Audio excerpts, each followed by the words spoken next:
Hello students, TSM की पाठशाला में आप सभी का स्वागत है। और आज से हम स्टार्ट करने वाले हैं क्लास 11th के मैथमेटिक्स की पूरी सीरीज। यानी आज के बाद आपको पर डे मिलने वाला है क्लास 11th के वीडियो लेक्चर्स, और इसमें हम आपको करवाएंगे हर एक चैप्टर को बिल्कुल आसान तरीके से, यानी कि कैसे उस चैप्टर को आप सिंपलेस्ट वे में फिनिश कर पाओ, कैसे समझ पाओ और कैसे उसके क्वेश्चंस भी आराम से आप कर पाओ।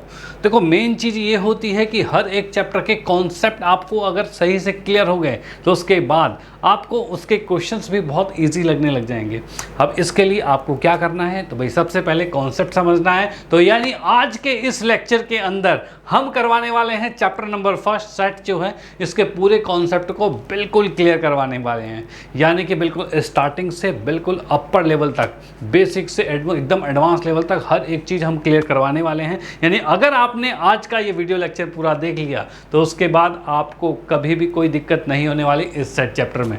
ओके, और ये चैप्टर बहुत ही चैप्टरों के साथ कनेक्टेड है, उस पर भी बात करेंगे कि भाई किस किस चैप्टर के साथ कनेक्टेड है, कैसे ये चैप्टर बहुत ही ज़्यादा इंपॉर्टेंट माना जाता है। ओके, तो भाई इसमें सबसे पहले हम करते हैं चैप्टर को स्टार्ट और देखते हैं क्या क्या चीज़ें हैं ये। तो भाई फटाफट सेशन को अपने फ्रेंड सर्कल में ज़रूर शेयर कर देना, जिससे भाई उनको भी इसका फ़ायदा मिल पाए, और फटाफट लाइक भी ज़रूर कर देना। करते हैं सेशन को स्टार्ट और देखते हैं क्या क्या चीज़ें हैं यहाँ पे। तो यहाँ पर सबसे पहले हम जानेंगे सेट्स के बारे में, यानी सेट होता क्या है। फर्स्ट ऑफ ऑल सेट होता क्या है, सेट की डेफिनेशन क्या है। जो चैप्टर हम स्टार्टअप कर रहे हैं एटलीस्ट उसके बारे में पहले तो हमें पता होना चाहिए। ओके, तो भाई सेट के बारे में कहा जाए तो सेट क्या है, तो सेट एक वेल डिफाइंड कलेक्शन है किसी भी ऑब्जेक्ट का, वो भी डिफरेंट ऑब्जेक्ट का वेल डिफाइंड कलेक्शन है। जैसे कि हम यहाँ पर देख पा रहे हैं, सेट क्या है, well defined collection of distinct object, यानी अलग अलग टाइप के अलग अलग ऑब्जेक्ट जो है जो कि वेल डिफाइंड होते हैं, उनके कलेक्शन को कहा जाता है सेट। यानी एक सेट एक तरह का कलेक्शन हो रहा है। एक कलेक्शन कैसा होता है, कलेक्शन कैसा होता है, जैसे कि कहा जाए कि भाई मंथ के नेम क्या होते हैं, जनवरी, फरवरी, मार्च, अप्रैल, मई, जून, जुलाई, अगस्त, सितंबर, अक्टूबर, नवंबर, दिसंबर। भाई क्या इन 12 मंथों के अलावा और भी कोई मंथ होता है? तो नहीं होता। यानी कि ये जो 12 मंथ है ये वेल डिफाइंड है। अगर वेल डिफाइंड है तो हम मंथ नेम को ला सकते हैं सेट में, यानी सेट से हम उसको रिप्रेजेंट कर सकते हैं। वही मैं दूसरी बात करता हूँ कि भाई अगर कहा जाए वोवेल्स इन इंग्लिश अल्फ़ाबेट, तो भाई क्या होते हैं, तो AEIOU होता है, भाई यही चीज़ होता है। तो यानी कि ये भी एक फिक्स है, बिल्कुल वेल डिफाइंड है, यानी हम इसको सेट्स के अंदर लिख सकते हैं। ओके, वही मैं कह दूं कि भाई even number less than 6 greater than 0, ऐसा कह दिया भाई। Greater than 0 less than 6 even number बताओ, 0 से बड़े और 6 से छोटे। ठीक है, तो भाई क्या होंगे, तो भाई 2, 4 यही आ रहा है, इवन नंबर यही आ रहे हैं। तो ये भी एक तरह का वेल डिफाइंड हो रहा है बिल्कुल। या फिर जस्ट कह दे इवन नंबर क्या अलग होते हैं कोई भी, भाई वो तो सेम ही होते हैं। क्या होंगे, 2, 4, 6, 8, 10, मतलब इस तरह से 2, 4, 6, 8, 10 इस तरह से बढ़ता जाएगा। नेगेटिव में का बात की जाए तो -2, -8, -2, -4, -6, -8 इस तरह से सीरीज पूरी चलेगी। तो ये भी एक तरह का पूरा कलेक्शन आपको किसका शो कर रहा है, तो भाई ये हो रहा है इवन नंबर का। डन। तो भाई इवन नंबर का जब ये कलेक्शन शो हो रहा है तो हमें पता है ये बिल्कुल वेल डिफाइंड है कि भाई यही नंबर होते हैं, तो इसको हम सेट्स के अंदर रख सकते हैं। तो मैं आशा करता हूँ ये बात तो समझ में आ गई होगी सेट होता क्या है और उसको रिप्रेजेंट कैसे करते हैं, वो हम यहाँ देखते हैं। जैसे कि मैंने बताया वोवेल्स के बारे में, क्या था भाई, वोवेल्स के बारे में बताया। तो वोवेल्स की अगर मैं बात करता हूँ तो यहाँ पर सेट जो मैंने लिखा, भाई यहाँ पर हम लिख सकते हैं सेट के लिए,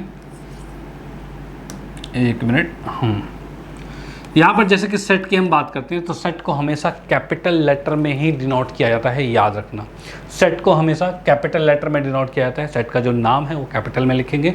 अब इसके आगे मैंने इस तरह से लिखा, और ये एक कर्ली ब्रैकेट होता है, और सेट को कर्ली ब्रैकेट में ही रखा जाता है। और जैसे कि मैंने बताया हम बात कर रहे हैं वोवेल्स की, तो वो क्या होते हैं, तो वो होते हैं A, E, I, O and U।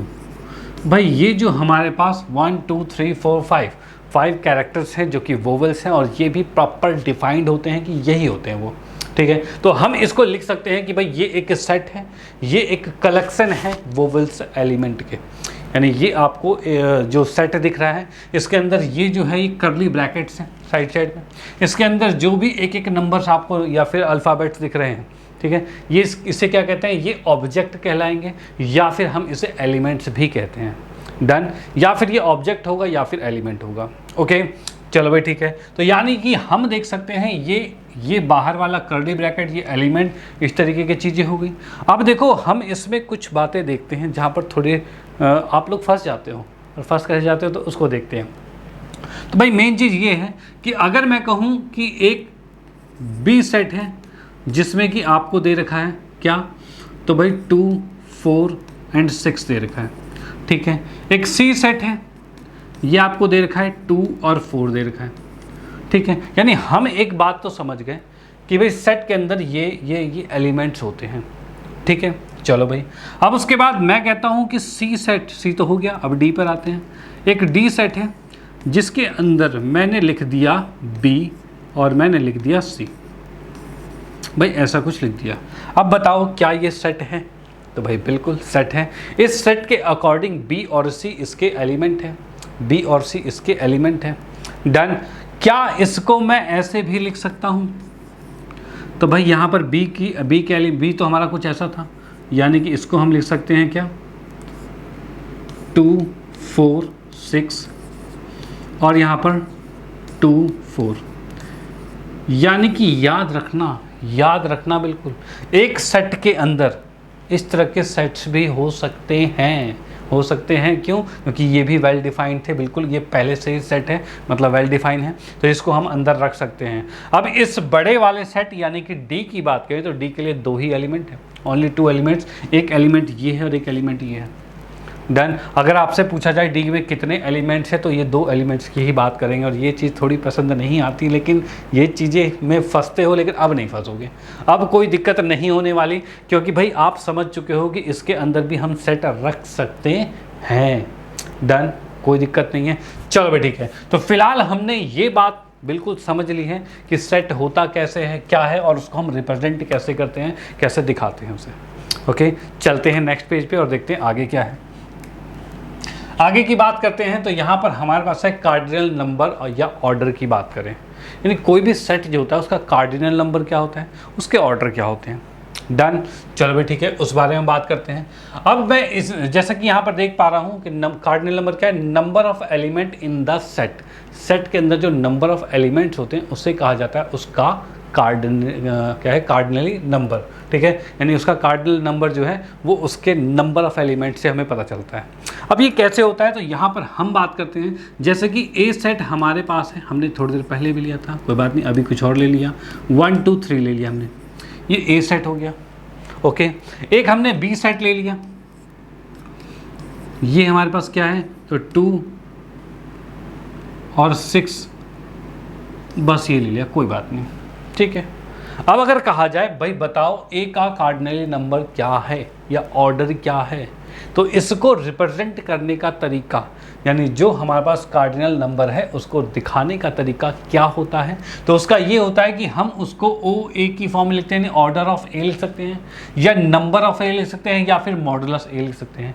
यानी कि मैं इसमें बात करता हूँ कि अगर मैंने लिखा एन ए बताओ कितना है, तो इसका मतलब है ए के अंदर 3 एलिमेंट्स हैं, तो मैं लिखूंगा एन ए जो है वो 3 है, ठीक है। वही अगर कहा जाए एन बी कितना है, एन बी का मतलब क्या है, number of element in B, number of element in B. Okay, तो ये कितने हैं, तो भाई 1, 2 ही एलिमेंट्स, इसमें कोई दिक्कत नहीं है। या फिर इसी चीज़ को हम रिप्रेजेंट कर सकते हैं कुछ ओ करके ए, यानी ऑर्डर ऑफ ए की बात करते हैं, तो वो भी 3 है। या फिर अगर कहा जाए भाई मॉडुलस ऑफ ए कहा जाए तो वो भी 3 होगा। डन। ये तीनों का मतलब एक ही है, बस रिप्रेजेंट करने का तरीका अलग है। आपको कंफ्यूज किया जा सकता है एग्जाम में, कभी ये लिखकर, कभी ये लिखकर, कभी ये लिखकर, लेकिन अब कोई कंफ्यूजन नहीं होने वाली है आपको। आप इन तीनों की कंडीशन में एक ही बात समझोगे कि भाई ये बात कर रहा है कार्डिनल नंबर के ऑर्डर की बात कर रहा है, कि भाई इसका ऑर्डर क्या है, इसका कार्डिनल नंबर क्या है, वो आप ऐसे रिप्रेजेंट कर सकते हो। डन, कोई दिक्कत नहीं है। चलो भाई ठीक है, सेम चीज़ यहाँ की बात करें तो ये भी ऑर्डर ऑफ बी की बात करें तो ये भी हमारे पास 2 आ रहा है, और यहाँ पर बात करें भाई ऑर्डर ऑफ बी कुछ इस तरीके से मॉडुलस में लिखेंगे तो भी 2 ही आ रहा है। Okay, no problem. तो भाई यहाँ पर आपके बात बिल्कुल समझ में आ गई होगी कि number of element in set A is called cardinal number या फिर ऑर्डर, और इसको रिप्रेजेंट ऐसे करते हैं। आप इसका स्क्रीनशॉट ले सकते हो, और उसके बाद हम आते हैं नेक्स्ट पे और देखते हैं आगे की बात क्या है। चलो भाई, हाँ जी, तो आगे की बात करते हैं। तो यहाँ पर हमारे पास है सेट्स के टाइप। भाई सेट्स के टाइप क्या है, टाइप ऑफ सेट क्या है, उनको हम यहाँ पर जानने वाले हैं। तो यहाँ पे जैसा कि हम देख पा रहे हैं, सेट्स के टाइप में एक होता है एम्प्टी सेट, एक है finite set, infinite set, singleton set. ये क्या होते हैं, चलो भाई इस पर रोशनी डालते हैं, प्रकाश डालते हैं। ओके चलो, तो यहाँ पर जैसा कि मैं बात करता हूँ एम्प्टी सेट। एम्प्टी सेट की बात करें तो ये क्या होता है भाई, एम्प्टी सेट क्या होता है, ये किस चीज़ की, कौन सी बला का नाम है। तो भाई यहाँ पर एम्प्टी मतलब नाम से दिख रहा है खाली सेट, यानी इसके कुछ और भी नाम होते हैं। नाम क्या क्या होते हैं इसके, तो एम्प्टी सेट की बात करें तो इसको हम कह सकते हैं वॉइड सेट भी कह सकते हैं, या फिर इसे हम नल सेट भी कह सकते हैं। यानी ये 3 तरीके के नाम से ये बताया जाता है, दिखाया जाता है, और हर किसी का मीनिंग एक ही है। और इसके अंदर कह रहे हैं भाई एम्प्टी सेट यानी जिसमें कुछ भी नहीं है। भाई एम्प्टी सेट जिसमें कुछ भी नहीं है। जैसे कि मैं बताऊं कि कोई ऐसा नंबर बताओ जो 3 से बड़ा हो और 3 से छोटा हो और 5 से बड़ा हो। ऐसा नंबर जो 3 से छोटा हो और 5 से बड़ा हो, क्या ये पॉसिबल है? भाई 3 से छोटा नंबर 5 से बड़ा हो ही नहीं सकता, तो क्या ये पॉसिबल है? तो नहीं है। तो उस कंडीशन में हम इसमें लिखेंगे कि उस सेट में कुछ भी नहीं आएगा। भाई क्या आएगा? कुछ भी नहीं आएगा उसके अंदर। अब कुछ भी नहीं, या फिर ऐसा कहा जाए ऑड नंबर डिविजिबल बाय 2। कोई भी ऑड नंबर है वो डिविजिबल बाय 2 कह दें, तो क्या कोई ऑड नंबर डिविजिबल बाय 2 हो सकता है क्या? तो भाई बिल्कुल नहीं हो सकता। तो उस कंडीशन में यहाँ पर सेट क्या आएगा हमारे पास, तो उस कंडीशन में सेट जो हमारे पास ए आएगा, ए सेट मान लो, इसके अंदर कुछ भी नहीं है, इसके अंदर कुछ भी नहीं है। ठीक है, तो इसको हम इस तरीके से रिप्रेजेंट करेंगे।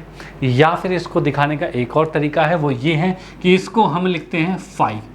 इसको फाई लिखा जाता है भाई, इस फाई से इसको रिप्रेजेंट किया जाता है। फाई का मतलब नल सेट हो गया, और ये जो सेट आपको दिख रहा है इसके अंदर कुछ भी नहीं है। ऐसे भी आप दिखा सकते हो और ऐसे भी दिखा सकते हो। डन, कोई दिक्कत नहीं। चलो ठीक है, तो ये बात आपको समझ में आ गई होगी कि नल सेट क्या होता है, वाइड सेट क्या होता है, एम्प्टी सेट क्या होता है। ओके चलते हैं नेक्स्ट पे। नेक्स्ट क्या है, तो फाइनाइट सेट। फाइनाइट सेट की बात करें, अगर मैं बात करूं कि भाई एक सेट है जो कि नेचुरल नंबर है, सेट ऑफ नेचुरल नंबर ये कहा जाए, तो उस कंडीशन में क्या होगा। तो भाई नेचुरल नंबर की बात की जाए तो उस कंडीशन में सेट जो हमारे पास आ रहा है वो ये आ रहा है भाई 1 2 3 4 डॉट डॉट डॉट डॉट बढ़ता जा रहा है, और ये इन्फिनिटी तक जा रहा है, इन्फिनिटी तक चला गया। क्या हमें पता है कि ये कहाँ तक जाएगा? तो नहीं, ये तो इन्फिनिटी तक जा रहा है। तो ऐसे सेट, अच्छा ये फाइनाइट है, सॉरी फाइनाइट की बात कर रहे थे ना, तो यार ये गड़बड़ वाली बात है। फाइनाइट की बात करें, ये बात हमने इनफाइनाइट की कर दी। अगर मैं कहूँ कि यहाँ पर ये 4 नंबर्स हैं, तो हमें पता है ये 4 नंबर एग्जैक्ट ये 4 ही हैं, मतलब ये फाइनाइट है, ये हमें दिख रहा है 4 ही एलिमेंट है इसमें, टोटल 4 एलिमेंट्स हैं इसमें। ओके और वही मैं बात करूं कि इनफाइनाइट सेट के लिए, जैसा कि अभी बता दिया था गलती से हमने कि भाई इनफाइनाइट के अंदर क्या है, कोई भी नंबर जैसे नेचुरल नंबर है और वो बढ़ता जा रहा है, हमें नहीं पता वो नेचुरल नंबर कहाँ तक की बात कर रहा है, तो ये इनफाइनाइट सेट है जो कि भाई बढ़ता जा रहा है, हमें नहीं पता है कहाँ तक जा रहा है, तो ये इनफाइनाइट सेट हो जाएगा। डन, कोई दिक्कत वाली बात नहीं है। चलो ठीक है, अब बात करते हैं नेक्स्ट जो कि है सिंगलटन सेट।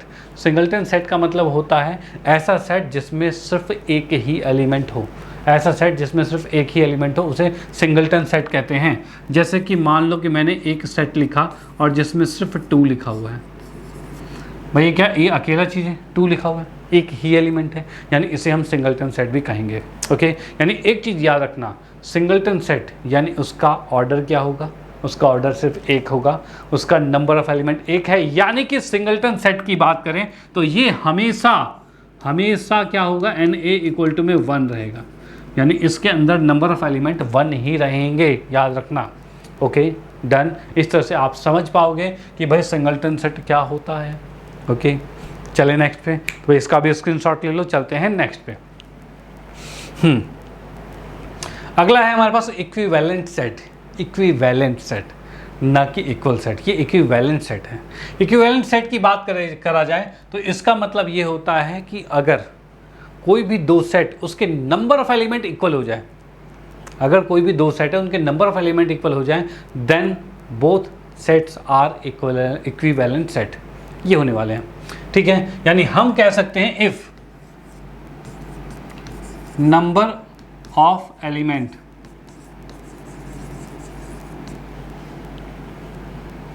इन टू डिफरेंट सेट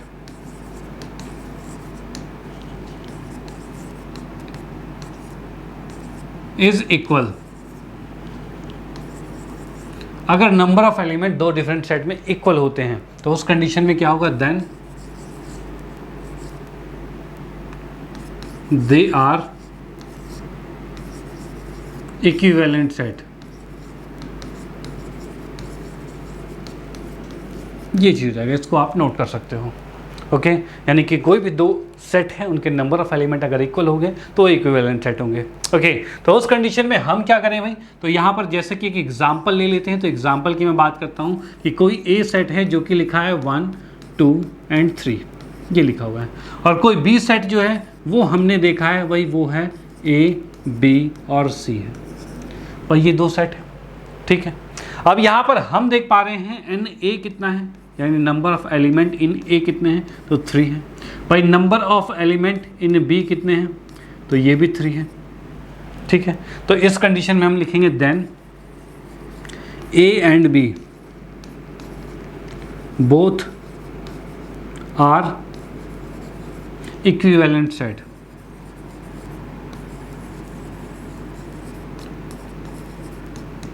ठीक है, बोथ क्या है, इक्विवेलेंट सेट होंगे।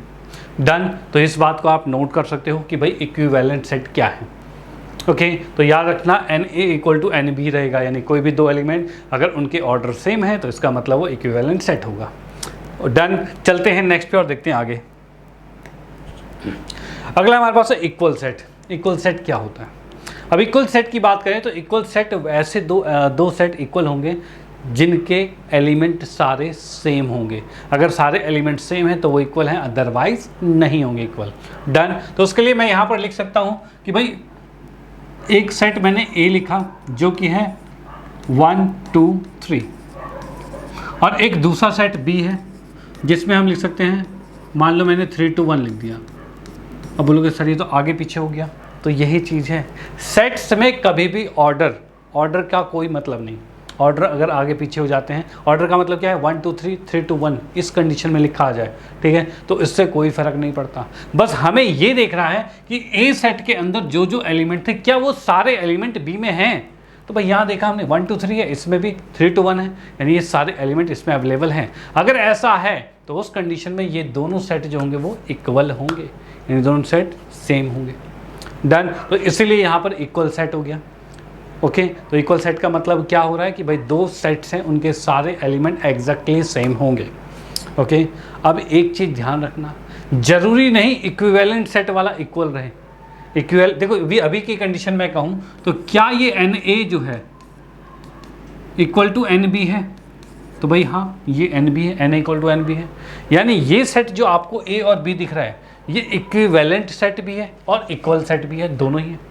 भाई क्यों इक्विवेलेंट क्यों है? क्योंकि ऑर्डर दोनों के सेम है। ठीक है, अगर ऑर्डर सेम हो जाए तो दोनों सेट इक्विवेलेंट हो जाएंगे, लेकिन साथ ही साथ उनके सभी एलिमेंट भी इक्वल हैं, इसका मतलब क्या हो गया, ये इक्वल हो गया।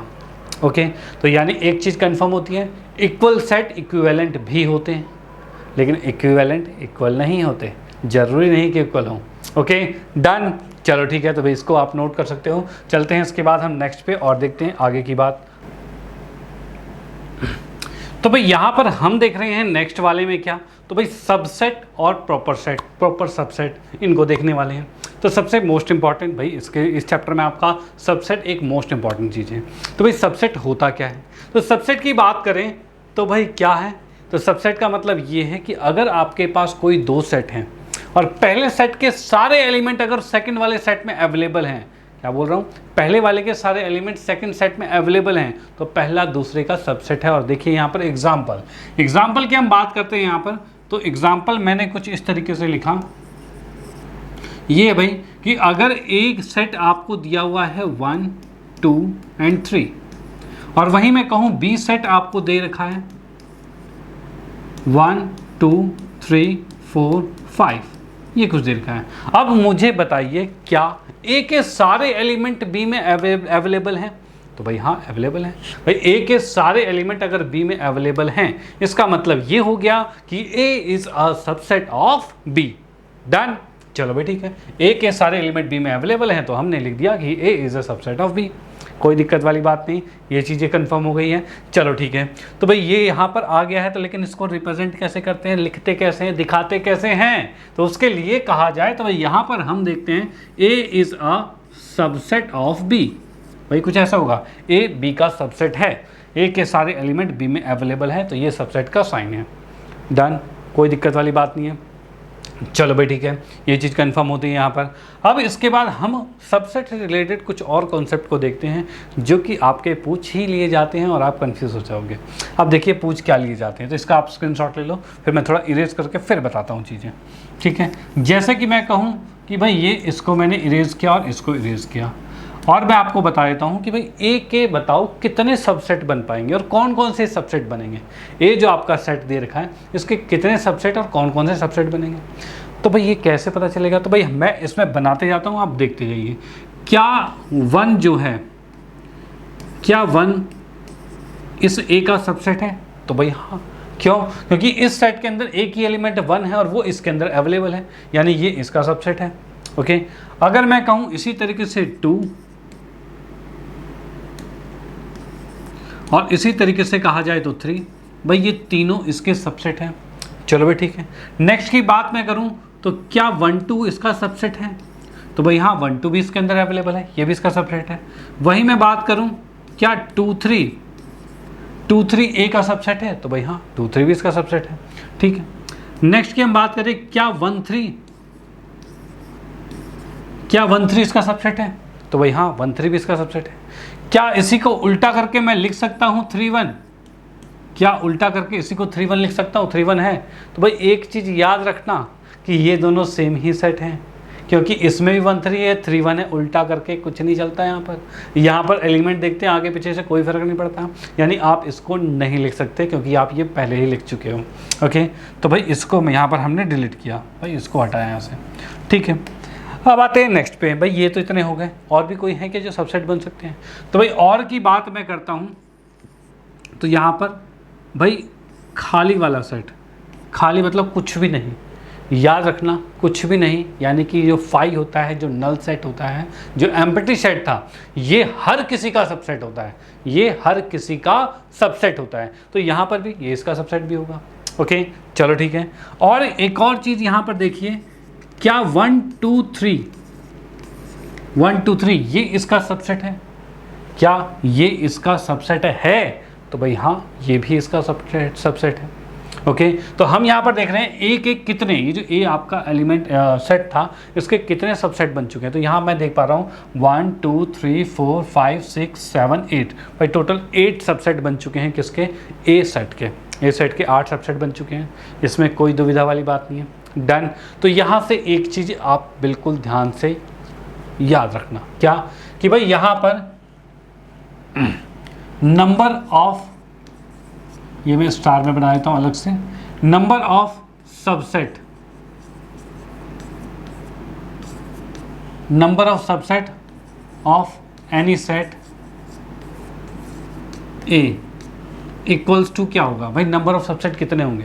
भाई फिलहाल तो 3 ही एलिमेंट थे, अगर 4 होते तो कितने बनते, 5 होते तो कितने बनते, ठीक है। इसी तरह से 10 भी हो सकते हैं। अब भाई 10 एलिमेंट होंगे, उसको तो बनाते रह जाओगे, कितने बन जाएंगे। उस टाइम पे क्वेश्चन सिर्फ इतना आता है, आपको एक सेट दे दिया जाएगा, हो सकता है एक सेट दे दिया जाए, उसके अंदर 10 एलिमेंट्स आपको दे दिए जाए, ठीक है। और आपसे कहा जाए बताओ कितने सबसेट इसके बन सकते हैं, how many subset are there, पूछा जा सकता है। तो उस कंडीशन में आप क्या लिखोगे, उस कंडीशन में एक छोटा सा फॉर्मूला आपको याद रखना होगा, और वो छोटा सा फॉर्मूला कुछ ऐसा होता है 2 की पावर NA, यानी जो सेट A था उसके अंदर के एलिमेंट देखो कितने हैं, वो 2 की पावर हो जाएगी। इस कंडीशन में कितने हैं नंबर ऑफ एलिमेंट, 3 है, भाई 3 है। और उस कंडीशन में क्या लिखा मैंने भाई 2 की पावर 3, और 2 की पावर 3 क्या होता है, 8 होता है। क्या 8 सब नंबर ऑफ सबसेट बने हैं, तो भाई बिल्कुल 8 ही नंबर ऑफ सबसेट बने हैं। इसी अकॉर्डिंग कोई भी सेट अगर आप उठाकर देखते हो तो उसमें आप ये देखोगे कि उसके नंबर ऑफ सबसेट कितने बन रहे हैं, नंबर ऑफ सबसेट कितने बन रहे हैं। और वो कैसे पता चलेगा, तो वो पता चलेगा उसके एलिमेंट से और इस छोटे से कॉन्सेप्ट से जो कि आपको पता होना चाहिए। डन, कोई दिक्कत वाली बात नहीं। तो ये आप बिल्कुल समझ सकते हो, अब तो बिल्कुल क्लियर हो चुका होगा। और उसके बाद भाई इसका स्क्रीनशॉट ले लीजिए कि भाई ये हमने इसके सबसेट बनाए हैं, और साथ ही साथ number of subset of any set ए, तो उस कंडीशन में 2 की पावर n a हो जाएंगे, इतने नंबर ऑफ सबसेट बन सकते हैं, कोई दिक्कत नहीं। चलो ठीक है, अब उसके बाद प्रॉपर सबसेट क्या होते हैं? प्रॉपर सबसेट भाई यहीं पर मैं लिखता हूँ नंबर ऑफ, ये जो प्रॉपर सबसेट है, सबसेट ऑफ एनी सेट ए, भाई कोई सेट ए है उसके नंबर ऑफ प्रॉपर सबसेट कितने होंगे? तो याद रखना प्रॉपर सबसेट की जब बारी आती है तो उस कंडीशन में आपका ये वाला डिलीट हो जाता है। कौन सा वाला भाई? इसकी हम बात करें, अरे इसकी हम बात करें तो ये अलग हो जाएगा भाई, ये समाज से बाहर, ये हमारा समाज से बाहर हो चुका है, ठीक है। यानी कि प्रॉपर सबसेट की बात की जाए तो उस कंडीशन में ये अपने आप का नहीं रहेगा, उसको हम हटा देंगे, तो हटाएंगे तो एक कम हो जाएगा बाई 1, फिनिश। उस कंडीशन में यहाँ पर मैं नंबर ऑफ प्रॉपर सबसेट की बात करूँ तो ये आपका बन रहा है क्या? तो ये आपका बन रहा है 2 की पावर n a, सेम ये तो, लेकिन उसमें से ये अपने आप को घटाएगा यानी 1 को माइनस कर देगा। ओके, ये 1 को माइनस कर देगा, यानी कि अब आपके सामने अगर क्वेश्चन आता है कि नंबर ऑफ प्रॉपर सबसेट बताइए तो 2 की पावर n a -1 होगा, और अगर पूछता है कि नंबर ऑफ सबसेट बताइए तो वो आपका पहला वाला यही कॉन्सेप्ट होगा, कोई दिक्कत वाली बात नहीं। डन, तो आप इसका स्क्रीनशॉट लेते हो, ये क्वेश्चन यहाँ पर मतलब ये कॉन्सेप्ट यहाँ पर क्लियर होता है, और उसके बाद हम चलते हैं नेक्स्ट कॉन्सेप्ट पे और देखते हैं अगला कॉन्सेप्ट क्या कह रहा है। ओके चलो भाई देखते हैं। हाँ जी, तो नेक्स्ट हमारे पास है पावर ऑफ सेट। भाई पावर ऑफ सेट क्या होता है? ये तो भाई इसके भी क्वेश्चन बन ही जाते हैं। पावर ऑफ सेट बताइए। अब भाई पावर ऑफ सेट क्या है, तो इसके लिए मैं आपको बताता हूँ कि एक सेट आपके पास ए है, ठीक है, जिसमें मैंने 1 2 3 लिखा। अब इसके आपको देखने हैं सबसेट कितने बनते हैं। तो सबसेट की बात की जाए, जैसा कि पिछले ही स्लाइड में हमने बनाया था, तो यहाँ पर हमने बनाया था क्या, इसका सबसेट 1 होगा, भाई 2 होगा, 3 है, 1 2 2 3 1 3 1 2 3 और साथ में एक नल सेट। भाई ये हो जाएगा, नल सेट जाएगा। भाई इतने तो सबसेट बनते हैं ए के, ठीक है भाई, ए के सबसेट इतने बन गए। अब ए के सबसेट जब इतने बन गए तो इसका पावर सेट क्या होगा?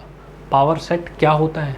तो पावर सेट की बात की जाए तो इसी को लिखो पी ए कर, ठीक है, और इसको बनाओ यहाँ पर बड़ा ब्रैकेट, यहाँ पर कर्ली ब्रैकेट, ठीक है। यानी कि जितने भी किसी भी सेट के जितने भी सबसेट होते हैं उनके सेट को पावर सेट कहा जाता है। डन भाई, कोई भी सेट है उसके जितने भी सबसेट बनते हैं उनके सेट को पावर सेट कहा जाता है। डन, कोई दिक्कत वाली बात नहीं। ओके, अब यहीं पर मैं बात करूं, ये जो पावर ऑफ सेट होता है उसका ऑर्डर क्या होता है? तो ऑर्डर की बात की जाए तो ये भी हमारा NPA आ रहा है, भाई ये आ रहा है, नंबर ऑफ पावर सेट की बात करते हैं। तो इसकी कंडीशन में बात की जाए तो ये भी हमेशा 2 की पावर क्या हो जाता है भाई? 2 की पावर NA हो जाएगा, यानी इस A में जितने एलिमेंट है वही आएंगे। यानी बात तो वही हो गई। बात वही कैसे होगी कि भाई नंबर ऑफ सबसेट कितने हैं, तो उसको काउंट करने का तरीका हमने सीख लिया था 2 की पावर NA पिछले स्लाइड में ही। वही आपका पावर ऑफ सेट का भी ऑर्डर हो जाएगा या फिर कार्डिनल नंबर हो जाएगा, ठीक है। तो ये हम यहाँ पर देख पा रहे हैं कि ये इस तरह से हम इसके टोटल सबसेट लिखेंगे और उसी के सेट को पावर सेट कहा जाता है, और नंबर ऑफ सबसेट कितने हैं वही उसका कार्डिनल नंबर हो जाएगा। कोई दिक्कत वाली बात नहीं। डन, आप इसका स्क्रीनशॉट लीजिए। चलते हैं नेक्स्ट पे और देखते हैं आगे का कॉन्सेप्ट क्या है। ओके चलो, नेक्स्ट हमारे पास आता है यूनियन ऑफ सेट, और उसके बाद इंटरसेक्शन ऑफ सेट क्या होता है। अब बात करेंगे इसका यूनियन एंड इंटरसेक्शन का। चलो भाई ठीक है, यूनियन और इंटरसेक्शन की बात करते हैं। उसके लिए मैं छोटा सा कुछ एग्जांपल ले लेता हूँ। यानी मैंने यहाँ पर एक ए सेट लिया जो कि हमारे पास है 1 2 3 4, एंड बी सेट हमारे पास है जो कि है 3 4 5 एंड 6। भाई ये बी सेट हो गया, ये ए सेट हो गया, कोई दिक्कत वाली बात नहीं। डन, ठीक है। अब इसके बाद हम देखते हैं भाई ए और बी है। यूनियन की बात करें, यूनियन का मतलब होता है कि कोई भी दो सेट है उसको हम जोड़ देते हैं, ऐड कर देते हैं। ऐड का मतलब जैसे कि हम देख पा रहे हैं यूनियन को हम इस तरह से डिनोट करते हैं AUB, यूनियन जैसा, यू जैसा आपका सिंबल होता है जो यूनियन का होता है, तो A यूनियन B हो गया। और उसके बाद या फिर A+B हो जाए या फिर A और B, इन तीनों कंडीशन में जैसा भी आपका लिखा आ जाए आपको उसका यूनियन ही फाइंड करना है। और इस कंडीशन में इसका यूनियन क्या होगा, तो भाई मैं यहाँ पर कह सकता हूँ A यूनियन B, ठीक है, यानी कि यही चीज़ क्या हो जाएगी इसकी, तो इसमें ये हो जाएगा दोनों ऐड हो जाएंगे। ऐड होते हैं तो क्या होगा, तो 1 2 3 4, अब देखो फिर से आ गया है 3 4 5 6, भाई ऐड करेंगे तो कुछ ऐसा होगा।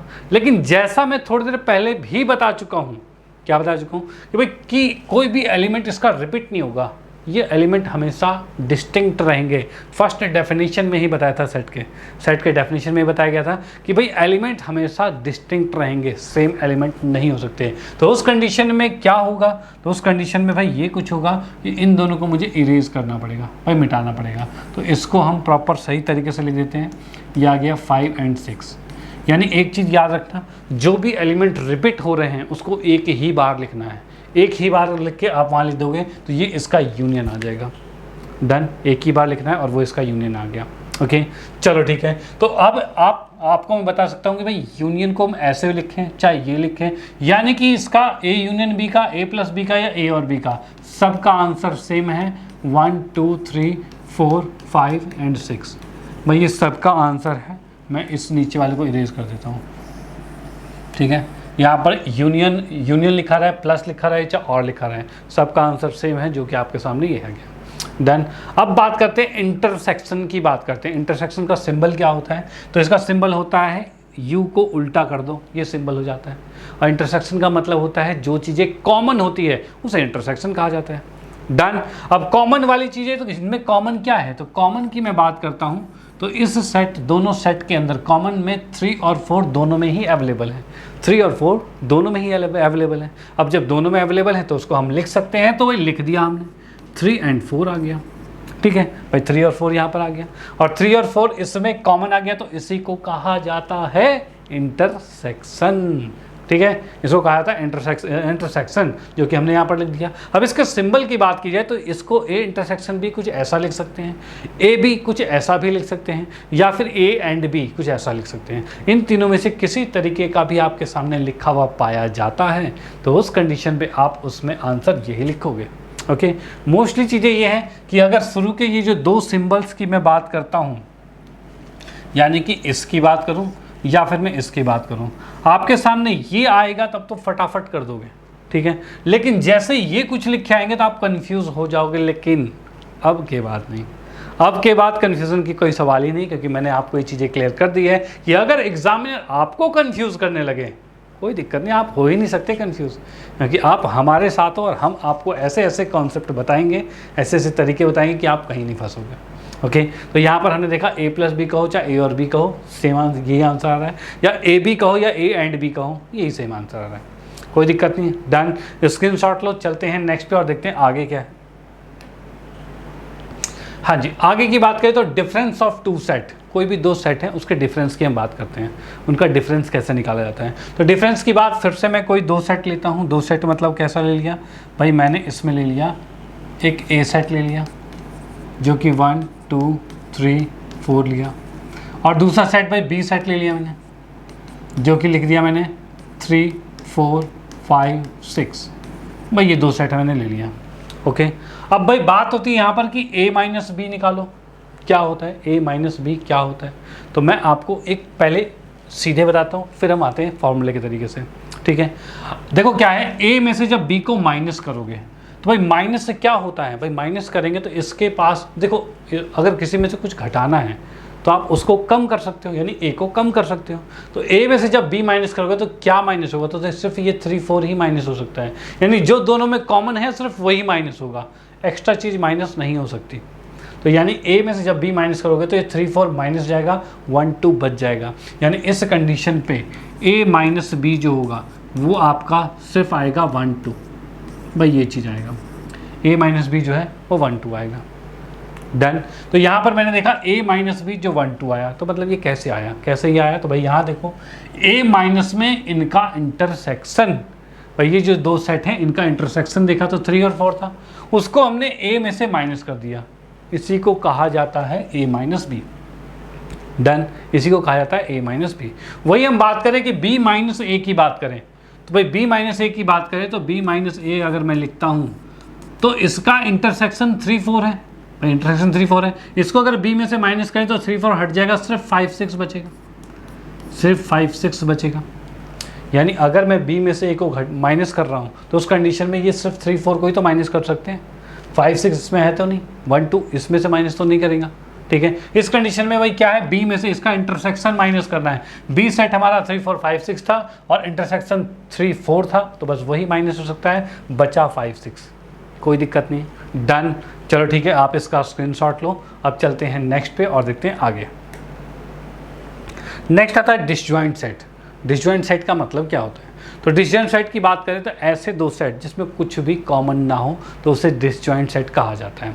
यानी कि मैं बात करता हूं कि एक सेट आपके पास ए दिया हुआ है जो कि है भाई 1 2 3 है, और दूसरा बी सेट जो है 4 5 6 है।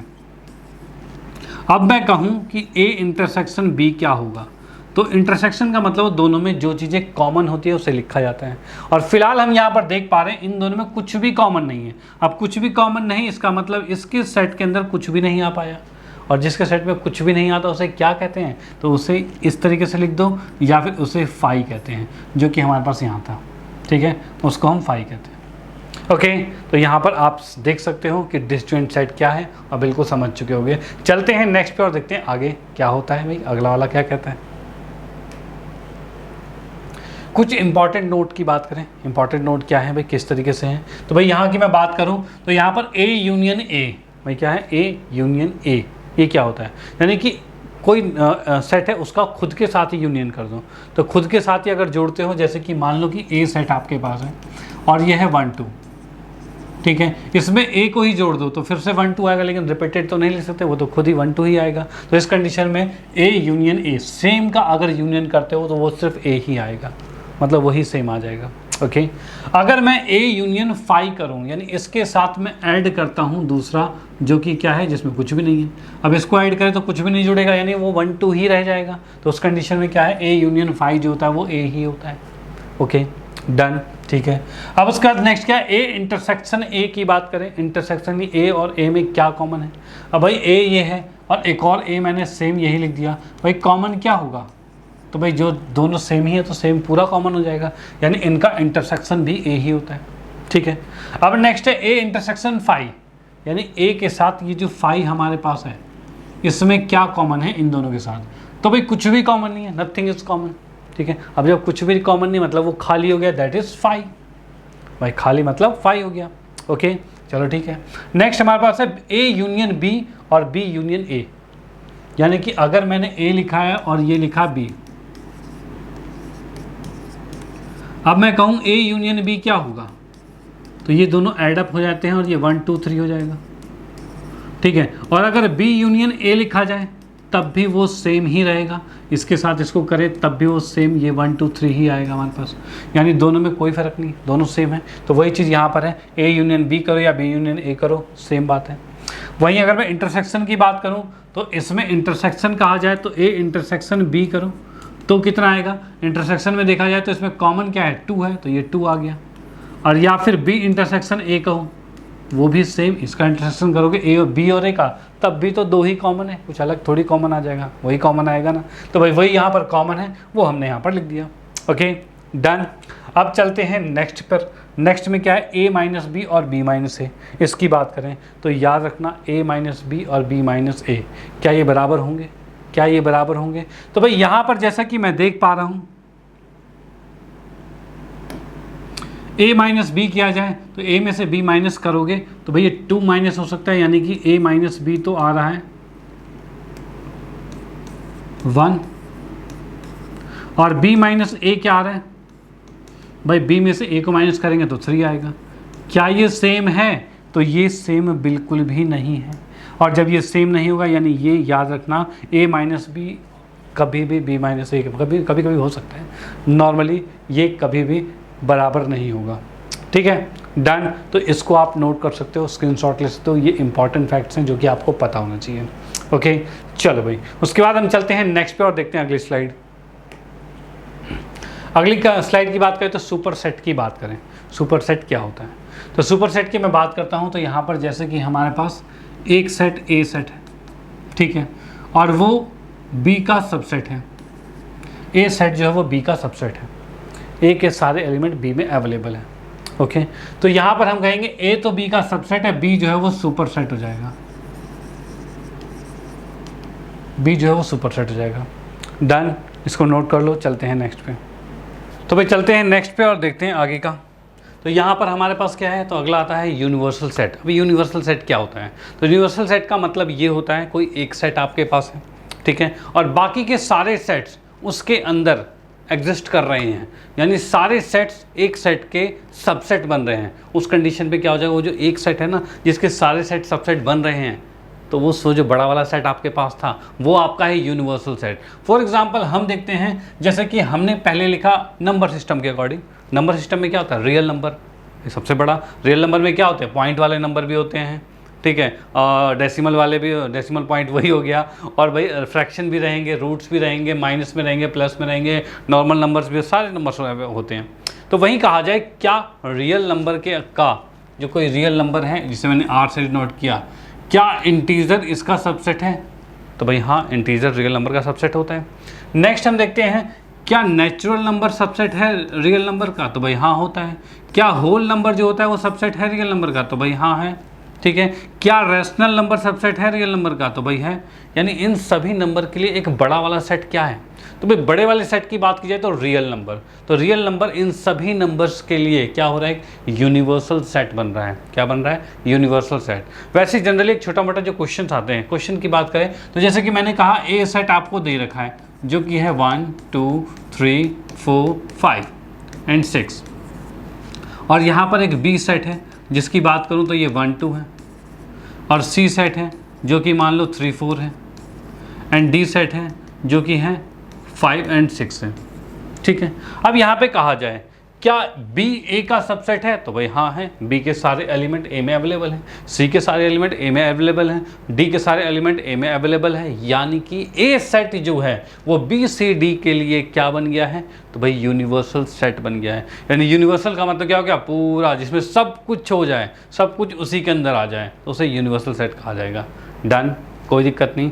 चलो ठीक है, आप इसका स्क्रीनशॉट लो। चलते हैं नेक्स्ट पे और देखते हैं आगे क्या कॉन्सेप्ट आने वाला है।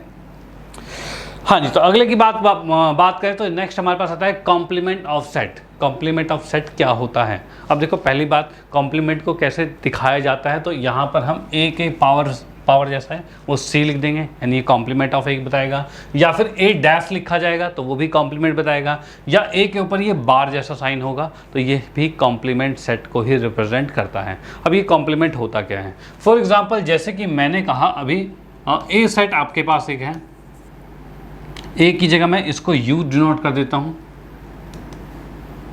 एक मिनट, हाँ जी, मैंने एक यू सेट ले लिया, दैट इज यूनिवर्सल सेट ले लिया है जो कि है 1 2 3 4 5 एंड 6। पर देखो यूनिवर्सल सेट जो होता है वो यू से हम उसको रिप्रेजेंट कर देते हैं जनरली, ठीक है। अगर कुछ गिवन है तो अलग बात है, लेकिन जनरली हम उसे यू से रिप्रेजेंट कर देते हैं, यू फॉर यूनिवर्सल सेट, ठीक है। अब यहाँ पर भाई ए सेट मैंने एक लिखा है जो कि है 1 2, ठीक है। एक बी सेट है जो कि मैंने लिख दिया है 4 5 6, ये कर दिया। अब यहाँ बात हो रही है कॉम्प्लीमेंट की, भाई कॉम्प्लीमेंट कैसे निकाला जाएगा? तो भाई कॉम्प्लीमेंट की बात की जाए तो यहाँ पर देखा मैंने ए डैश, यानी कि ए का कॉम्प्लीमेंट, मैंने बीच वाला सिंबल लगा लिया, ओके। अब यहाँ ए डैश की बात की जाए तो ए डैश का मतलब होता है कि यूनिवर्सल सेट में से ए को माइनस कर दो। भाई किसी का भी कॉम्प्लीमेंट अगर आपको निकालना है, जैसे बी का कॉम्प्लीमेंट निकालना है तो यूनिवर्सल सेट में से बी को माइनस कर दो, अपने आप आपका कॉम्प्लीमेंट आ जाएगा। डन। तो यहाँ पर हम क्या देख पा रहे हैं, अगर मैं यूनिवर्सल में से ए को माइनस करूँ तो बचा क्या, तो ये 1 2 माइनस हो गया, बच गया 3 4 5 6। तो यहाँ पर हमने लिखा 3 4 5 एंड 6, भाई ये यूनिवर्सल सेट आ गया, कोई नहीं, सॉरी ये आपका कॉम्प्लीमेंट सेट आ गया ए का। नेक्स्ट की हम बात करते हैं तो बी की बात, भाई बी का कॉम्प्लीमेंट, बी को हम इसमें से माइनस करेंगे यूनिवर्सल में से, तो ये 1 2 3 आ गया, ठीक है, ये 1 2 3 आ गया। और यहाँ पर हम देख पा रहे हैं बी का कॉम्प्लीमेंट हमारे सामने है, ए का कॉम्प्लीमेंट हमारे सामने है, दोनों चीज़ें बिल्कुल रिप्रेजेंट हो चुकी है। अब आपको कोई भी दिक्कत नहीं आने वाली कि भाई कॉम्प्लीमेंट क्या होता है। ओके, बट एक थोड़ी सी प्रॉब्लम आपके साथ रहती होगी कि ये सिंबल्स इस तरह के थोड़े से आपको दिखे नहीं होंगे, नॉर्मल एनसीईआरटी में नहीं दिखे होंगे कि भाई ए की पावर सी जैसा कुछ दिख जाए। ठीक है, तो भाई ये भी यहाँ पर दिख गया है, क्योंकि ऐसे क्वेश्चंस आ जाते हैं, आपको इस तरह के सिंबल्स की फॉर्म में मिल जाएगा और आप वहाँ पर कंफ्यूज होगे कि कुछ नया आ गया। तो नया कुछ नहीं है, यहाँ पर देख लो कि भाई कॉम्प्लीमेंट सेट को हम ए की पावर सी इस तरह से डिनोट करते हैं, या ए डैश या फिर ए बार। डन, स्क्रीनशॉट ले लो। चलते हैं नेक्स्ट पे और देखते हैं आगे कौन सी बात है। तो भाई यहाँ पर अब आती है बारी वेन डायग्राम की। भाई वेन डायग्राम कैसे बनाए जाते हैं, क्या होते हैं वेन डायग्राम के अंदर। तो वेन डायग्राम की बात की जाए तो वेन डायग्राम रिप्रेजेंटेशन के लिए सबसे पहले हम जानेंगे कि भाई हम यूनिवर्सल सेट को कैसे दिखाते हैं या फिर किसी भी सेट को कैसे दिखाते हैं। तो याद रखना, यूनिवर्सल सेट को हम एक रेक्टेंगुलर फॉर्म में दिखाते हैं। ठीक है, एक जो रेक्टेंगुलर फॉर्म में होगा ये यूनिवर्सल सेट होगा, और कोई भी अदर सेट यानी कोई भी सेट लेंगे तो उसे हम सर्कल की फॉर्म में दर्शाएंगे। ठीक है, सर्कल की फॉर्म में रिप्रेजेंट कर रहे हैं। डन, इतनी बात कंफर्म है। अब चलते हैं नेक्स्ट पे। सबसे पहले आता है केस 1। कब की बात है, कौन सा केस है? तो केस कुछ ऐसा कह रहा है कि A intersection B is not 5, यानी ए और बी में कुछ ना कुछ कॉमन तो है। ठीक है, अब कुछ ना कुछ कॉमन है तो उसके अकॉर्डिंग क्या होने वाला है। तो यहाँ पर मैं देख पा रहा हूँ ए और बी में कुछ ना कुछ कॉमन है, यानी कि यहाँ पर एक बड़ा सेट रेक्टेंगुलर जो मैंने बताया था उसे क्या बोला था भाई, रेक्टेंगुलर वाला आपका यूनिवर्सल सेट होगा, यानी एक बड़ा वाला जो है दैट इज यू मतलब यूनिवर्सल सेट हो गया। ठीक है, उसके बाद ये एक ए सेट है और एक ये बी सेट है। ठीक है, अब क्वेश्चन में कहा गया है कि इंटरसेक्शन को कैसे रिप्रेजेंट करेंगे, भाई वेन डायग्राम के थ्रू इंटरसेक्शन को कैसे दिखाया जाएगा। तो भाई यहाँ पर हम देख पा रहे हैं इंटरसेक्शन का मतलब जो पार्ट कॉमन होता है उसको दिखाएंगे। तो इंटरसेक्शन की बात कर रहे हैं तो ये सर्कल ये वाला है और ये वाला है, इन दोनों में कॉमन पार्ट बीच वाला है। तो इसको देखो मैंने शेड करके दिखा रखा है आपको कि भाई बीच वाला जो ये पार्ट आपको दिख रहा है यही पार्ट आपका क्या शो कर रहा है, तो यही पार्ट आपका शो कर रहा है ए इंटरसेक्शन बी। ठीक है, ये शो कर रहा है ए इंटरसेक्शन बी। डन, कोई दिक्कत नहीं। अब भाई एक चीज़ याद रखना, कभी कभी वो इंटरसेक्शन सिंबल नहीं देता और सीधे लिख देगा ए बी बताओ, तो उसका मतलब भी ए इंटरसेक्शन बी ही होता है, याद रखना। या फिर वो एंड करके लिखा हुआ दे देगा एग्जामिनर। अब एग्जामिनर ऐसा कुछ दे देगा तब भी आपको खुद समझना पड़ेगा क्या कि भाई वो इंटरसेक्शन की ही बात कर रहा है, और उसका वेन डायग्राम कुछ ऐसा बनेगा कि भाई एक सर्कल इधर है एक सर्कल इधर है और कॉमन पार्ट बीच में आ गया। कोई दिक्कत वाली बात नहीं। डन, जैसे कि मैं बताऊं कि ए सेट आपके पास है 1 2 3 और भाई बी सेट आपके पास है 3 4 5। तो इसमें हमने इंटरसेक्शन जो पढ़ा था, क्या पढ़ा था भाई, जो कॉमन पार्ट होता है दोनों में, कॉमन क्या है, तो ये 3 जो है भाई इसकी बात करते हैं, ये जो 3 जो है, ठीक है, ये कॉमन आ रहा है इन दोनों में, ये कॉमन आ रहा है। अब ये कॉमन आ रहा है, इस कंडीशन में हम क्या लिखने वाले हैं इसमें, तो हम लिखने वाले हैं भाई इसका इंटरसेक्शन जो आ गया वो सिर्फ 3 आ गया। वैसे यहाँ पर एक सेट ये था और एक सेट ये था, जो कॉमन पार्ट है वही इंटरसेक्शन होगा। डन, कोई दिक्कत नहीं। चलते हैं नेक्स्ट पे और देखते हैं आगे क्या है, उसको भी करते हैं बेहतरीन तरीके से सॉल्व क्या समझेंगे, अभी तो समझेंगे। तो भाई यहाँ पर क्या है, ओनली ए। ये ओनली ए क्या होता है, ओनली ए का मतलब क्या है, या फिर इसको कहते हैं एग्जैक्टली ए या फिर ए माइनस बी। ये तीनों फॉर्म क्या है, ओनली ए के ही हैं। ठीक है, जैसे कि मान लो कि कहा जाए आपके पास ए सेट है जो कि है 1 2 3 है, बी सेट जो है ये है 1 3 7 8 है। भाई ये चीज़ हमारे पास आ गया, कुछ ऐसा है भाई, ए सेट ये है बी सेट ये है।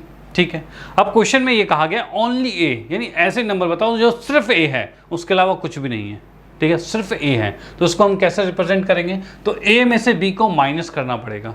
अब ए में से बी को जब माइनस करेंगे, तो जब भी हम माइनस करते हैं, जब भी कभी पहले सेट में से दूसरे सेट को माइनस करते हैं, तो सिर्फ वही माइनस होता है जो कॉमन होता है। यानी इन दोनों में माइनस सिर्फ 1 3 होगा और बच जाएगा सिर्फ 2। भाई ये 2 बच जाएगा। जैसे कि हम यहाँ देखते हैं, ये एक वेन डायग्राम है जिसमें ए है और ये बी है। बी वैसे तो इतना बड़ा है, लेकिन जब हम माइनस कर रहे हैं तो सिर्फ कॉमन पार्ट माइनस हुआ है, एक्स्ट्रा पार्ट माइनस होने का कोई मतलब नहीं बनता। यानी इसमें जो रिमेनिंग पार्ट बचा है दैट इज ओनली ए, ये ओनली ए है। और अगर मैं इसकी बीच वाले की बात करता, अगर मैं इसकी बात करता तो ये क्या होता, तो ये आपके पास आता है बोथ ए एंड बी आ जाता, ए एंड बी यानी इंटरसेक्शन आ जाता, लेकिन हमें इसकी रिक्वायरमेंट नहीं थी, हमें क्या चाहिए था, ओनली ए। तो ये वाला पार्ट जो आ रहा है आपका ये ओनली ए है। ठीक है, बात आगे समझ में। चलते हैं नेक्स्ट पे और देखते हैं आगे की बात वो क्या है। और एक चीज़ याद रखना, इस ओनली ए को एग्जैक्टली ए भी कहते हैं, इसको ए माइनस बी कहते हैं। ओके ठीक है,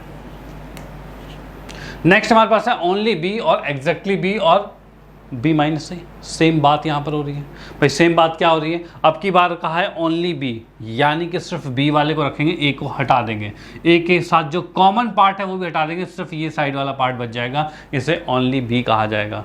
बिल्कुल ओनली ए की जगह ओनली ए की तरह ही ओनली बी आ गया। ठीक है, चलते हैं नेक्स्ट पे। नेक्स्ट हमारे पास जो दे रखा है ए यूनियन बी और ए यूनियन बी दे रखा है, या ए और बी दे रखा है, ठीक है, या एटलीस्ट वन ऑफ ए और बी, ये तीनों बातें सेम होती हैं भाई, तीनों बातें बिल्कुल सेम हैं कि आप कह रहे हो ए यूनियन बी कहो या ए और बी कहो, या फिर आप कहते हो एटलीस्ट वन ऑफ ए और बी, वन हो जाएगा भाई, वन ऑफ ए और बी। ठीक है, ए और बी में से कोई भी एटलीस्ट कम से कम एक तो होना चाहिए। ठीक है, चलो भाई, अब इस कंडीशन में क्या हो रहा है, तो इस कंडीशन में यूनियन की बात करें, यूनियन में ये होता है कोई भी दो एलिमेंट होते हैं वो आपस में ऐड हो जाते हैं। ऐड कैसे, जैसे कि हम बात करते हैं ए 1 2 3 है, और बी की बात करूं तो ये आपके पास है 3 4 5 है। अब अगर इनके यूनियन की हम बात करते हैं तो उस कंडीशन में हमने पढ़ा था कि जो कॉमन पार्ट होता है उसको एक बार लिखा जाता है, यानी 1 2 और ये 3 डबल बार हो गया तो 3 सिंगल कर दिया, और 4 5, जैसे कि हम यहाँ देख पा रहे हैं। ए सेट जो हमारे पास ये टोटल ए वाला है और ये बी वाला है, ये जो बीच वाला पार्ट आ रहा है वो तो एक ही बार आ रहा है, डबल बार क्या ही आएगा, नहीं आएगा।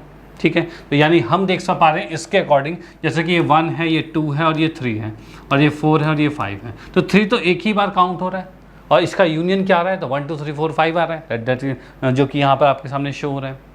ठीक है, डन। इसका भी स्क्रीनशॉट ले लो कि भाई ए यूनियन बी, ए और बी को ऐसे दिखाया जाता है। ठीक है, और क्वेश्चन में कभी ऐसा आ जाता है तो आप घूम जाते हो कि भाई एटलीस्ट वन ऑफ ए और बी कह दिया तो भाई क्या करें, तो उस कंडीशन में भी आप समझ लेना कि वो सिर्फ ए यूनियन बी ही कह रहा है, क्योंकि चीज़ें होती है, आपको अगर कहा जाए ए यूनियन बी फाइंड कर तो बड़े आराम से फाइंड कर दोगे, लेकिन वैसे यहाँ पर ये कुछ इस तरह की लाइन लिखी आ गई तो सोचोगे कुछ नया आ गया, तो भाई नया नहीं है, बस समझ का फेर है, और वो अब मैं आपको समझा चुका हूँ, अब दिक्कत नहीं आने वाली। ओके, चलते हैं नेक्स्ट पे और देखते हैं आगे का।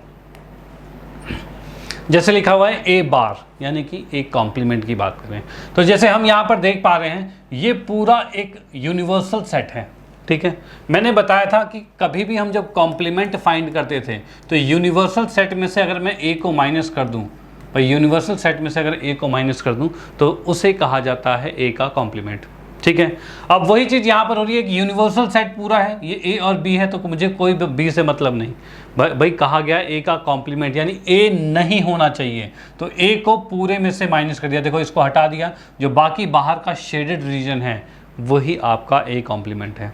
डन। सेम चीज़ यहाँ पर बी की बात करते हैं, अगर कहा गया बी कॉम्प्लीमेंट, यानी कि ये हमारे पास आ जाएगा क्या, यूनिवर्सल सेट माइनस में बी, यानी बी को नहीं लेना, इसके बाहर का जितना एरिया है वो चीज़ें आपकी आ जाएगी बी कॉम्प्लीमेंट में। डन, कोई दिक्कत नहीं। चलो भाई चलते हैं नेक्स्ट पे। नेक्स्ट हमारे पास है ए यूनियन बी का कॉम्प्लीमेंट। अब देखो पहली बात, ए यूनियन बी क्या था, तो ए यूनियन बी की बात करें तो भाई ए ये है और ये बी है, दोनों का एडअप, यानी बीच वाला जो है, ये जो व्हाइट पोर्शन में शेड कर रहा हूँ, ये जो व्हाइट पोर्शन शेड हो रहा है, इसे कहा जाता है ए यूनियन बी। अब इसने कहा इस व्हाइट को छोड़कर बाकी चीज़, इस वाइट को छोड़कर बाकी चीज़, तो यानी मैं इस वाइट वाले की बात करूं तो ये आपके पास है ए यूनियन बी है, और वही इसको छोड़कर बाकी जो एरिया है, यानी ये रेड पोर्शन जो है, इसे हम कहेंगे ए यूनियन बी, और इसका कॉम्प्लीमेंट हो जाएगा। ठीक है, इसका कॉम्प्लीमेंट हो जाएगा। डन, कोई दिक्कत नहीं। चलते हैं नेक्स्ट पे। हाँ जी, तो नेक्स्ट आता है फोर डिसजॉइंट सेट की बात करते हैं। भाई डिसजॉइंट सेट की बात करते हैं, डिसजॉइंट सेट क्या है, तो डिसजॉइंट सेट की बात करें तो ऐसे दो सेट जिसमें कुछ भी कॉमन ना हो उसे कहा जाता है डिसजॉइंट सेट। फॉर एग्जांपल भाई मैंने कहा ए सेट आपके पास है जो कि 1 2 3 है, और बी सेट आपके पास है जो कि मैंने लिखा 4 5 एंड 6, भाई ये आ गया। तो भाई यहाँ पर क्या ए और बी में कुछ भी कॉमन है? नहीं है कॉमन। तो यानी कि हम कहेंगे क्या, ए इंटरसेक्शन बी, ये क्या है, फाई आ गया। ठीक है, ए इंटरसेक्शन बी क्या है, फाई है। तो यानी यहाँ पर हम ये लिखेंगे, इफ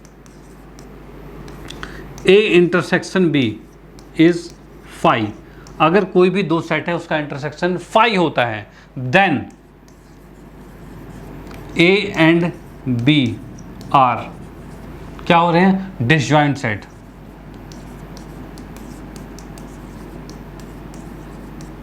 डन, ये आपका डिसजॉइंट सेट हो जाता है। आप इसका स्क्रीनशॉट ले सकते हो और आपको डिसजॉइंट सेट भी क्लियर होता है। डन, चलते हैं नेक्स्ट पे। तो भाई नेक्स्ट की हम बात करते हैं केस ऑफ सबसेट। भाई केस ऑफ सबसेट की बात करते हैं। भाई केस ऑफ सबसेट क्या है, तो इसका वेन डायग्राम किस अकॉर्डिंग बनेगा, तो यहाँ पर कि हम अगर बात करते हैं तो भाई यहाँ पर हमें दिख रहा है जैसे कि मैंने एक रेक्टेंगल बनाया है यहाँ पे, भाई इस अकॉर्डिंग ये हमारा एक यूनिवर्सल सेट बन गया। ठीक है, यूनिवर्सल सेट बन गया। अब उसके बाद क्या आता है, तो इसी के अंदर हम लाते हैं एक सर्कल की फॉर्म में, यानी कि एक सर्कल हमने ये बनाया है। ठीक है, ये हमारे पास बन गया ए, कोई सा ए सेट आ गया। चलो इसको थोड़ा सा और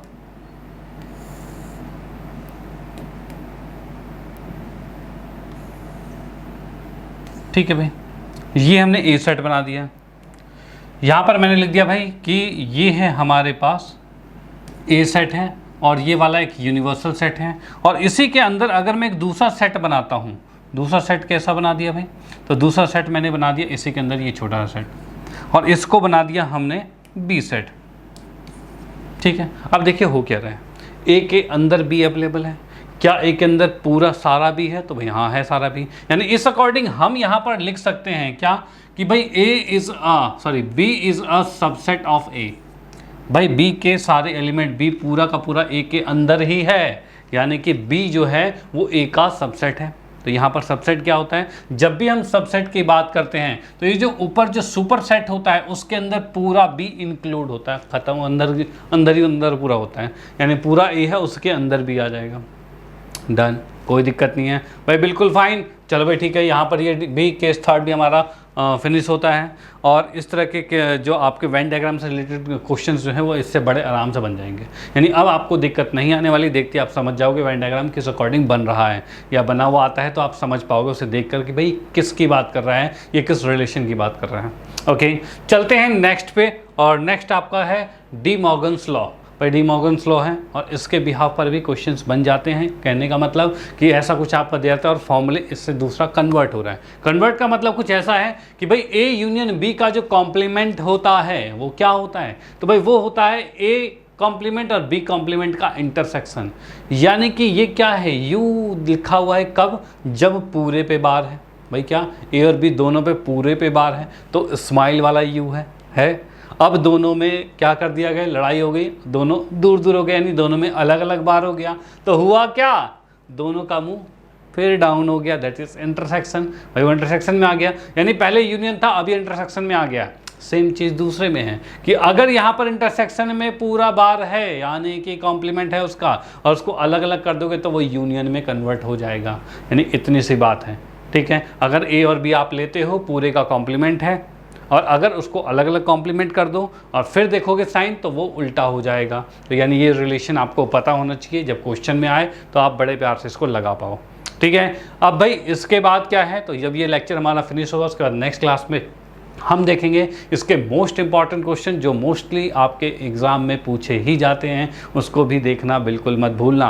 ओके, और मैं आपको बता दूं ये चैप्टर आपके लिए, आपके इस क्लास के लिए या फिर कहा जाए 12th के लिए भाई बहुत ही इंपॉर्टेंट है, क्योंकि ये चैप्टर बहुत से चैप्टर्स में आने वाला है। और वो चैप्टर्स कौन कौन से होते हैं, तो जैसे कि मैं आपको बता दूँ कि ये चैप्टर आपके रिलेशन एंड फंक्शन की बात कर रहे हैं, यानी आपका इसी का एक अगला चैप्टर फंक्शन, रिलेशन फंक्शन है। या फिर 12th क्लास में फर्स्ट चैप्टर की बात की जाए तो वो भी रिलेशन फंक्शन, वहाँ पर बहुत यूज़ होने वाला है ये सेट चैप्टर। तो ये सेट अगर आपको आता है तो वहाँ पर कोई दिक्कत नहीं होगी।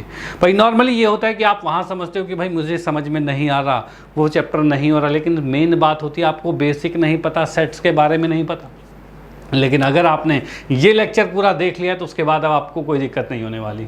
उसके बाद आता है परमुटेशन एंड कॉम्बिनेशन, ये भी आपके 11th क्लास का ही चैप्टर है, उसमें भी ये चीज़ें यूज़ होती है, इसलिए आपको ये आना चाहिए सेट चैप्टर। फिर है सीक्वेंस एंड सीरीज, उसमें भी ये यूज़ होने वाला है। और उसके बाद आता है प्रोबेबिलिटी, जिसमें बहुत अच्छा यूज़ है इसका, तो उसमें भी आपको ये चीज़ें पता होनी चाहिए, तभी आप बड़े प्यार से उसके क्वेश्चन सॉल्व कर पाते हो। ओके तो यहाँ पर आज के लेक्चर को हम फिनिश करते हैं, यानी फर्स्ट चैप्टर के फुल कॉन्सेप्ट को हमने आज कवर कर लिया है। और उसके बाद हम इसके क्वेश्चंस को करेंगे, और क्वेश्चंस को जब करेंगे तब भाई और मज़ा आएगा, क्योंकि चीज़ें और अच्छी रिवाइज होगी और अच्छा निखर के आएगा। और यहाँ पर सारे कॉन्सेप्ट आपके क्लियर हो गया, आप निश्चिंत रह सकते हो। डन, कोई दिक्कत नहीं है। ठीक है, फिर मिलते हैं नेक्स्ट क्लास में और देखते हैं अगले क्लास में कैसा धमाकेदार क्लास होने वाली है, वो भी बिल्कुल उसको एंजॉय करना। ओके बाय, थैंक यू, मिलते हैं नेक्स्ट क्लास में।